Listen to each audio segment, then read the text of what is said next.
तो hello students, आज हम NMMS का स्कॉलरशिप का आज हम लोग सेट का साइंस का पहला चैप्टर मोशन को आज पढ़ने वाले हैं। जो बच्चे मैट का वीडियो देख रहे थे वो सारे बच्चे अब सेट का भी तैयारी करेंगे। ठीक है, सेट यानी शैक्षिक क्षमता परीक्षण। ठीक है, शैक्षिक क्षमता परीक्षण ये क्या होता है, इसमें भी हम लोग समझेंगे।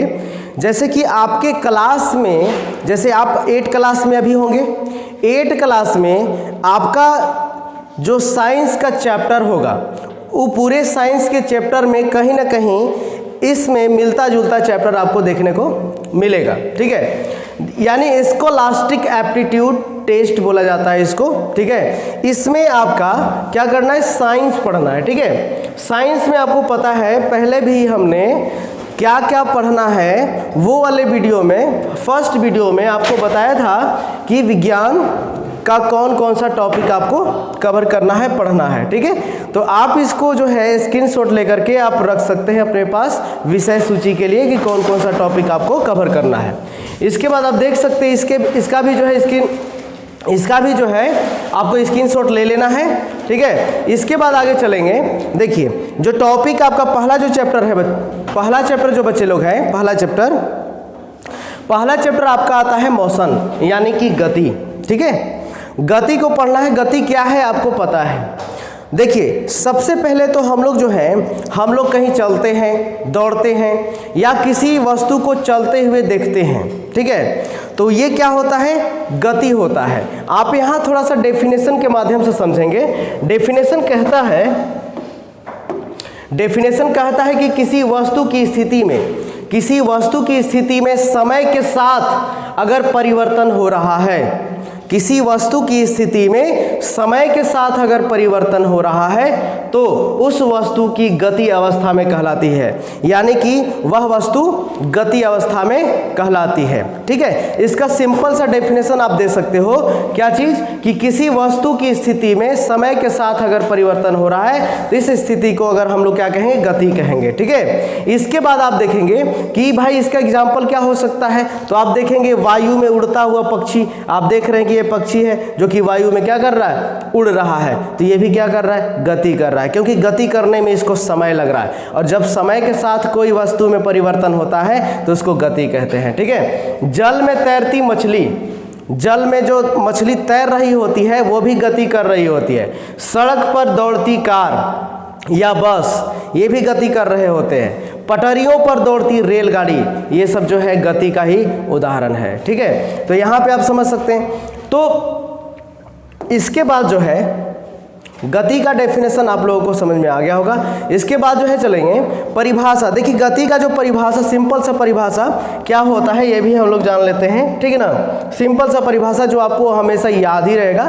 ठीक है, समय के सापेक्ष वस्तु की स्थिति में परिवर्तन को गति कहते हैं। ठीक है, ये सिंपल डेफिनेशन है आपका, एक लाइन वाला।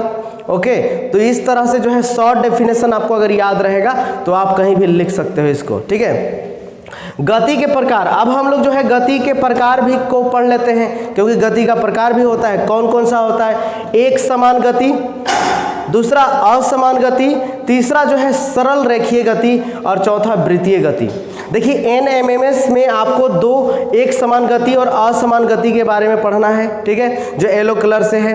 बाकी जो आपका व्हाइट कलर से है ये जो एक्स्ट्रा हम ला करके रखे हैं, अगर कहीं दे गलती से, ठीक है, तो आपको क्या करना है, इसको भी पढ़ लेना है। क्लियर है। इसके बाद जो है जब ये चारों आपका कंप्लीट हो गया है, ठीक है, आप देखेंगे गति के प्रकार, बारी बारी से सबके बारे में हम लोग जानेंगे। ठीक है, आ जाता है एक समान गति। ठीक है, एक समान गति में आप देखेंगे, एक समान गति में यानी कि जब कोई वस्तु समान समय अंतराल में समान दूरी तय करता है, यानी समान समय अंतराल में समान दूरी तय करता है तो उसकी गति को एक समान गति कहा जाता है। ठीक है, इसको हम इसके माध्यम से समझ सकते हैं। ठीक है, अब उदाहरण के तौर पर हम देखेंगे स्थिर गति से सीधी सड़क पर चलती कार। यानी कि स्थिर गति से। स्थिर गति का मतलब होता है कि वो जो है उसका जो चाल है स्थिर है, कम और ज़्यादा चाल नहीं हो रहा है। अगर वो 10 के स्पीड में चल रहा है, 10 किलोमीटर प्रति घंटा के रफ्तार में चल रहा है, तो उतना ही हमेशा वो चल रहा है ना, और उतना ही दूरी तय भी कर रहा है। तो आप यहाँ पे देखेंगे एग्जाम्पल्स को देखेंगे यहाँ पे कि एग्जाम्पल क्या कहता है। आप देखिए, आप जैसे कि एक कॉल्यूम में आपका समय दिया हुआ है, दूसरा कॉल्यूम में जो है दूरी दिया हुआ है। वो क्या होता है कि समय अगर 0 है तो दूरी भी 0 होगा, ठीक है।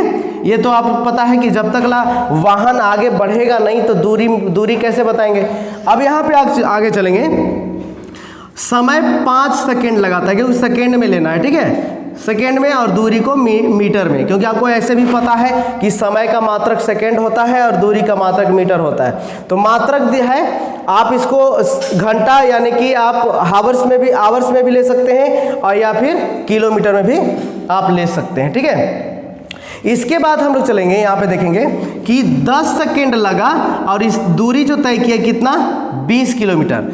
15 सेकेंड में 30 हो गया, 20 में 40 हो गया, 25 सेकेंड में 50 मीटर हो गया, और 30 में 60 मीटर हो गया, और 35 सेकेंड में 70 हो गया। तो आप देख रहे हैं कि प्रत्येक 5 सेकेंड पर इसका जो गति है या दूरी है ये 10 मीटर तय कर रहा है प्रत्येक 5 सेकेंड में, ठीक है। प्रत्येक 5 सेकेंड में 10 मीटर की दूरी तय कर रहा है। इससे पता चलता है बच्चे कि ये जो है एक समान समय अंतराल में ये गति कर रहा है, ठीक है।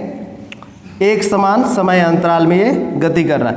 इसके बाद जो है हम लोग चलेंगे, यहाँ पे आप ग्राफ में भी देख सकते हैं। ग्राफ में आप देखेंगे यहाँ पे कि ग्राफ में भी देखिएगा कि इसका जो ग्राफ बनेगा ना, यानी कि इस एक समान गति का जो ग्राफ बनेगा एकदम सीधा बनेगा। याद रखिएगा, ये जो है आपका ये y वाला जो एक्सिस है और ये x वाला एक्सिस है, ये x वाला जो है आपको क्या बताता है, समय को बताता है, और ये जो y वाला एक्सिस है ये दूरी को बताता है, ठीक है। तो ये आप वहाँ पे देख सकते हैं, ये कार का हमने जो यहाँ पे बताया है आपको एग्जाम्पल, तो उससे रिलेटेड ये ग्राफ है।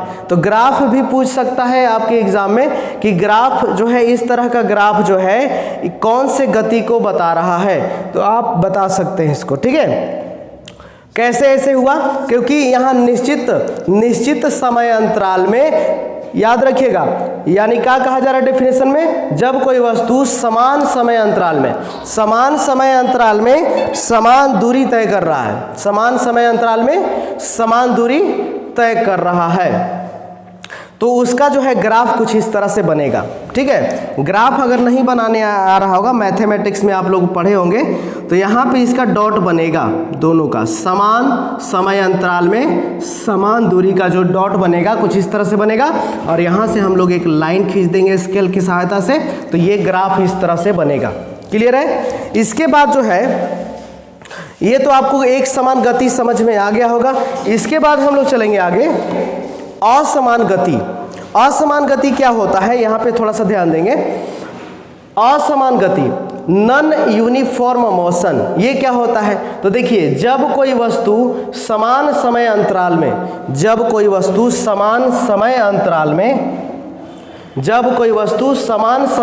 में ठीक है, असमान दूरी तय करता है, यानी कि समय तो उतना ही लगेगा, समान समय लगेगा लेकिन असमान दूरी तय करेगा। आप देख सकते हैं कि 6 घंटे, यानी देखिए 6 बज रहा है, मान लीजिए कोई जो है कार जो है 6 बजे चलना शुरू होता है, 6 बजे चलना शुरू होता है, और 7 बजे तक वो 40 किलोमीटर की दूरी तय करता है। याद रखिए, यानी कि इसके बीच जो है 1 घंटा हो गया, 1 घंटा लगा इसको, तो 1 घंटा में ये 40 किलोमीटर दूरी तय कर रहा है। लेकिन अगला जो 1 घंटा है उसमें ये कितना दूरी तय कर रहा है, 20 किलोमीटर तय कर रहा है। पहले कितना कर रहा था, 40 किलोमीटर, अब 1 घंटा में कितना किलोमीटर तय कर रहा है, 20 किलोमीटर। और फिर अगला जो आपका 1 घंटा है उसमें ये 30 किलोमीटर दूरी तय कर रहा है। मतलब आप देखेंगे कि 1 घंटा तो समय ले रहा है, लेकिन इसमें जो है समान दूरी तय नहीं कर रहा है, अलग अलग दूरी तय कर रहा है। इसको हम लोग कहेंगे असमान गति। ठीक है, यानी कि ये कार जो है असमान गति में चल रहा है। इसका एग्जाम्पल आप देख सकते हैं, एक मक्खी का उड़ना। मक्खी एक ही रफ्तार में नहीं उड़ेगा, इधर से मतलब कम बेसी जो है अपना रफ्तार रखेगा, यानी कि स्पीड रखेगा। यहाँ तक क्लियर है। इसके बाद जो है अगला चलेंगे हम लोग, सरल रेखीय तथा स्थानांतरित गति। ये क्या होता है यहाँ पे थोड़ा समझ लीजिएगा। सरल रेखीय गति, देखिए जब कोई भी जो गति कर रहा है, कोई भी वस्तु जो गति कर रहा है, अगर सीधी रेखा में गति कर रहा है तो उसको हम लोग सरल रेखीय गति कहेंगे। जैसे कि ये ट्रेन, बुलेट ट्रेन है ना, ये बुलेट ट्रेन क्या करता है, सीधा गति से एकदम रफ्तार में चलता है, ठीक है, तो इसको हम कह देंगे क्या चीज, सरल रेखीय गति से ये चल रहा है। ठीक है, यहाँ पे हम समझेंगे जब कोई कण एक सरल रेखा में गतिमान होते हैं, कोई कण भी हो सकता है, कोई वस्तु भी हो सकता है, ठीक है, जब कोई कण एक सरल रेखा में गतिमान होते हैं तो उसकी गति सरल रेखीय गति कहलाती है। और जब एक वस्तु एक सीधी गतिमान होती है तो उसकी गति स्थानांतरित गति कहलाती है। उदाहरण के लिए आप समझ सकते हो, सीधी चलती ट्रेन की गति है ना, सीधा जो ट्रेन का पटरी लगाया हुआ है और उसी सीधे पर ये जो है ट्रेन, बुलेट ट्रेन क्या होगी, रफ्तार दौड़ेगी सरपट। ठीक है, तो इस गति को हम लोग कहेंगे सरल रेखीय गति। अब इसके बाद जो है आगे चलते हैं, वृत्तीय गति। देखिए वृत्तीय गति नाम से ही पता आपको चल रहा है कि वृत्तीय गति क्या है। वृत्तीय गति समझते हैं कि एक ऐसा गति होता है, कोई वस्तु जो है गोल गोल चक्कर लगा रहा है। जैसे कि आप देखेंगे कि सूर्य का जो है चक्कर पृथ्वी गोल गोल निरंतर जो है समय के अनुसार जो है क्या कर रहा है, चक्कर लगा रहा है। तो इस प्रकार का जो गति है उसको हम लोग वृत्तीय गति यानी कि सर्कुलर मोशन भी कहते हैं। ठीक है, जैसे कि जब कोई कण किसी वृत्ताकार मार्ग पर गति करती है, मतलब गोल गोल उसका मार्ग बना हुआ है समझिए, और गोल गोल उसी पे क्या कर रही है, चक्कर काट रही है। ठीक है, तो उसकी गति वृत्तीय गति कहलाती है। जैसे सूर्य के चारों ओर पृथ्वी की गति, ये सूर्य है और देखो आप जो है अर्थ जो है, पृथ्वी जो है चारों तरफ क्या कर रहा है, घूम रहा है। तो इस प्रकार का गति क्या कहलाएगा, वृत्तीय गति कहलाएगा। ठीक है, आप देख सकते हैं इस तरह से, है ना, ये तो ये वृत्तीय गति हो गया। ओके, अब इसके बाद जो है यहाँ पे हम लोग चलेंगे अदिश एवं सदिश राशियां। अगला जो पॉइंट है आपका अदिश एवं सदिश राशियां, तो इसको हम लोग समझ लेते हैं स्केलर एंड वेक्टर क्वांटिटीज। भौतिक राशियां दो प्रकार की होती है भाई, कितना, दो प्रकार का, एक होता है अदिश और एक होता है सदिश। अदिश और सदिश आप देख सकते हैं, यानी कि अदिश किसको कहते हैं, जिसमें दिशा का पता ना हो, है ना, ऐसा राशि जिसमें दिशा का पता ना हो वो अदिश हो गया, और ऐसा राशि जिसमें दिशा का पता हो वो सदिश हो गया। चलिए इतने मात्र से आपको पता नहीं चलेगा, डेफिनेशन को साथ में लेके चलते हैं। ठीक है, तो आप देख सकते हैं ये जो स्पीड है, स्पीड यानी कि चाल, ये चाल जो है स्केलर है यानी कि अदिश। ठीक है, ये जो वेट है वो वेक्टर है यानी कि सदिश है। ठीक है, तो यहाँ पे आगे हम लोग चलेंगे कुछ एग्जाम्पल्स के साथ, डेफिनेशन के साथ हम लोग चलेंगे अच्छे से, देखिएगा। अदिश यानी कि स्केलर, वे भौतिक राशियां जिनमें केवल परिमाण होता है, दिशा नहीं होती है, अदिश राशियां कहलाती हैं। ठीक है, दिशा देखिए इसमें क्या होता है, केवल परिमाण होता है, दिशा नहीं होती है। जैसे कि मान लीजिए कि आपको कह दिया जाए कि 10 किलोमीटर, ठीक है, 10 किलोमीटर कह दिया जाए, तो जो 10 है ना ये है परिमाण, क्या है, ये परिमाण है, लेकिन किलोमीटर क्या है, तो किलोमीटर जो है ये आपका मात्रक हो गया यानी कि यूनिट हो गया। ठीक है, तो परिमाण कौन होता है, यूनिट के बगल में जो संख्या लिखा हुआ होता है उसी को हम लोग परिमाण बोलते हैं। ठीक, तो 10 किलोमीटर अगर लिखा हुआ है तो इसमें आपको 10 किलोमीटर में जो है पता नहीं चल रहा है कि 10 किलोमीटर किधर, मतलब इसमें दिशा नहीं है। ओके, तो यानी यहाँ पे समझेंगे हम लोग, यानी जिनकी कोई दिशा नहीं होती है, जिनकी कोई दिशा नहीं होती है कि वे किधर जा रही है या किधर से आ रही है, ऐसे आप आसानी से समझ सकते हैं। ठीक है, याद रखिएगा। यानी कि देखो अदिश में क्या होता है कि ऐसा राशि होता है पता ही नहीं चलेगा किधर से आ रहा है या किधर जा रहा है सब, ठीक ना। तो जब आपको ये पता चल जाए कि किधर से आ रहा है और किधर जाना है उसको, तो समझ जाइए कि वो सदिश होगा। लेकिन अगर पता नहीं चल रहा है तो आप जान जाइए कि क्या है, अदिश है। जैसे एग्जाम्पल के तौर पर बताते हैं कि क्या क्या जो है अदिश होता है, ये चीज़ जान लेते हैं। ठीक है, क्या क्या चीज़ें अदिश होती है। देखिए, दूरी, दूरी जो है आपका अदिश है। द्रव्यमान, तापमान, ऊर्जा, काम, मात्रा, क्षेत्रफल, दबाव, शक्ति, समय, करंट, आवृत्ति, आकार और घनत्व, ये सारी चीज़ें जो है अदिश है। इसमें पता ही नहीं चलेगा कि दिशा जो है कि नहीं, इसमें दिशा होता ही नहीं है। जैसे दूरी, अभी दूरी का एग्जांपल देते हैं। जैसे दूरी हमने क्या है, हम यहाँ पे दे देते हैं 10 किलोमीटर। तो आप बताइए कि इसमें दिशा का पता चल रहा है? नहीं पता चल रहा है। 10 किलोमीटर का मतलब किधर भी हो सकता है 10 किलोमीटर। अगर यहाँ पे लिखा हुआ होता क्या चीज़, अगर यहाँ पे लिखा हुआ रहता कि पूर्व 10 किलोमीटर, तो पूर्व में 10 किलोमीटर लिखा हुआ रहता तो आपको पता चलता कि पूरब की तरफ आपको 10 किलोमीटर जाना है। तो ये हो जाता आपका क्या चीज़, सदिश। लेकिन जब पूर्व नहीं है ना, जब पूर्व नहीं है तो ये क्या है, दूरी है, और जो कि ये अदिश राशि है।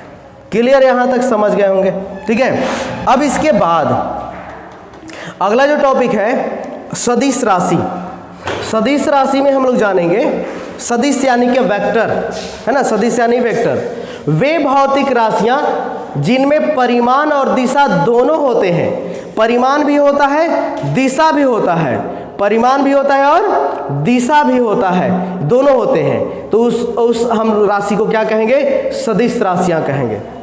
ठीक है, यानी जिनका पता है कि कौन, यानी कि पता है कि कौन सा दिशा में हो, मतलब कौन सा दिशा से आ रहा है या कौन सा दिशा में उसको जाना है, इसमें पता होता है। तो हम ऐसी राशि को क्या कहेंगे, सदिश राशि कहेंगे। जैसे एग्जाम्पल में बहुत सारा आप देख सकते हैं, जो जो इंपॉर्टेंट है उसको भी हम बता देंगे। रेखीय विस्थापन, यानी कि विस्थापन भी एक प्रकार का क्या है, सदिश है। विस्थापन में पता होता है, दिखाएंगे आप लोगों को। देखिए, रेखीय वेग, रेखीय त्वरण, रेखीय संवेग, बल, कोणीय विस्थापन, कोणीय वेग, कोणीय त्वरण, कोणीय संवेग, बल आघूर्ण, चुंबकीय क्षेत्र प्रेरण, चुंबकीय क्षेत्र तीव्रता, चुंबकत्व तीव्रता या चुंबकीय तीव्रता, चुंबकीय आघूर्ण, विद्युत क्षेत्र की तीव्रता, विद्युत धारा घनत्व, विद्युत ध्रुव आघूर्ण, ये सारे जितने भी आपको दिखाई दे रहे हैं ये सदिश हैं। ठीक है, जिसमें दिशा का पता है और परिमाण का भी पता है। दिशा और परिमाण दोनों पता है। यहाँ पे आप देख सकते हैं, यहाँ पे ये जो है एक लड़का जो है ये इस पे चढ़ रहा है, यानी कि ये क्या है, मान लीजिए कोई माउंटेन है। ठीक है, इस पे क्या आ रहा है, चढ़ रहा है, और चढ़ रहा है तो इसको पता है कि हमको कहाँ जाना है। इसको दिशा पता है कि हमको यहाँ शीर्ष पे जाना है, ऊपर जाना है। और जब इसको पता है तो ये समझिए कि क्या चीज़ है, ये इसको पता है दिशा, तो ये क्या हो जाएगा, सदिश राशि हो जाएगा। ठीक है, जैसे एग्जाम्पल के तौर पर हम देख रहे हैं आपको, एग्जाम्पल के तौर पर आप देखेंगे कि मान लीजिए कि एग्जाम्पल में आपको कह दिया कि 20 किलोमीटर, है ना, पूर्व, 20 किलोमीटर पूर्व। अगर 20 किलोमीटर पूर्व लिखा हुआ है, इसका मतलब पता चलता है कि इसमें दिशा भी है और यहाँ पे नंबर भी है। नंबर क्या चीज़, परिमाण। परिमाण और दिशा दोनों है, और परिमाण और दिशा जिसमें होता है उसको हम लोग सदिश बोलते हैं। क्लियर है, यहाँ तक हो गया होगा, समझ में आ गया होगा। एग्जाम्पल भी बता दिए। एग्जाम देखिए, एग्जाम में कैसे पूछेगा, 4 ऑप्शन इसमें से दिया हुआ रहेगा और कहा जाएगा कि निम्नलिखित में से बताइए कि सदिश राशि कौन है, या फिर पूछेगा अदिश राशि कौन है, तो आपको पता होना चाहिए। क्लियर है। इसके बाद आगे चलेंगे दूरी और विस्थापन। आप समझेंगे यहाँ पर जितने भी एग्जाम्पल बताए हैं सबका हम लोग डेफिनेशन बारी बारी से सब समझेंगे, जो आपके NMMS में एग्जाम में आ जाए। ओके, देखिए, दूरी तथा विस्थापन यानी डिस्टेंस एंड डिस्प्लेसमेंट। ठीक है, तो दूरी क्या होता है भाई, दूरी को समझ लेते हैं। सबसे पहले वस्तु द्वारा किसी समय अंतराल में, वस्तु द्वारा किसी समय अंतराल में तय किए गए मार्ग को हम लोग दूरी कहते हैं। यानी कहा जा रहा है कि किसी वस्तु द्वारा किसी समय अंतराल में, ठीक है, समय अंतराल में तय किए गए मार्ग को हम लोग क्या कहते हैं, दूरी कह देते हैं। ठीक है, total length of the path, या चली गई, देखिए आप जो है एक जगह से दूसरे जगह गए, मार्ग क्या किया आप, मार्ग का आप क्या किए, तय किए मार्ग को, एक जगह से दूसरे जगह गए, तो उसको हम क्या बोल देंगे कि दूरी है। आपको जाने में क्या लगा, समय लगा ना जी। चलिए ठीक है, आपको पता होना चाहिए कि दूरी का मात्रक होता है मीटर, और वाहनों में जो एक मीटर लगा हुआ होता है जो दूरी को मापता है उसको कहते हैं ओडोमीटर। वाहनों में जो दूरी मापता है उसको क्या कहते हैं, ओडोमीटर कहते हैं। और आपको जो मात्रक होता है, दूरी का मात्रक होता है, वो मीटर होता है। दूरी एक अदिश राशि है। जो मेन पॉइंट पूछ सकता है बच्चे लोग वो हम बता दे रहे हैं। दूरी एक अदिश राशि है जिसमें केवल परिमाण होता है। दूरी क्या है, अदिश राशि है जिसमें केवल परिमाण होता है, दिशा नहीं होती है। आप देख सकते हैं यहाँ पे, ये तो हो गया दूरी। आप देख सकते हैं यहाँ पे कि कोई एक लड़का जो है यहाँ से चलना शुरू करता है, यहाँ से ये 400 मीटर दूरी तय करता है घूम करके, है ना, घूम करके तय करता है ये 400 मीटर। तो ये जो है बच्चे 400 मीटर क्या हुआ, दूरी हुआ। 400 मीटर क्या हुआ, दूरी हो गया। ठीक है, अब इसके बाद जो है हम लोग चलेंगे अगला विस्थापन की ओर। विस्थापन में देखेंगे क्या होता है कि वस्तु की अंतिम स्थिति तथा प्रारंभिक स्थिति, जहां चलना शुरू किया उसको हम लोग कहेंगे क्या चीज, यहां देखिएगा, वस्तु की अंतिम स्थिति तथा प्रारंभिक स्थिति के बीच की सीधी दूरी को विस्थापन कहते हैं। अंतिम दूरी और जहां से चला था उसके सीधे दूरी को क्या कहेंगे, विस्थापन कहेंगे। जैसे देख लीजिए अभी कि कोई लड़का है जो कि इतना घूम घाम करके आया, इधर घूम करके यहाँ पे खड़ा हो गया, तो भाई इतना विस्थापन हुआ नहीं, वो सीधे मापा जाएगा कि जहाँ से चला था एकदम सीधा स्केल लीजिए और एकदम माप लीजिए कि कितना चला है। इसकी दूरी को यहाँ पे विस्थापन कहेंगे। ये जो हो गया क्या चीज़, ये जो हो गया दूरी हो गया, लेकिन एकदम सीधी दूरी क्या हो गया, विस्थापन हो गया। ये विस्थापन का जो है, विस्थापन एक सदिश राशि है, क्योंकि पता होता है कि इस कैसे मापना है, इसको कितना मापना है ये पता होता है, किधर मापना है ये पता होता है।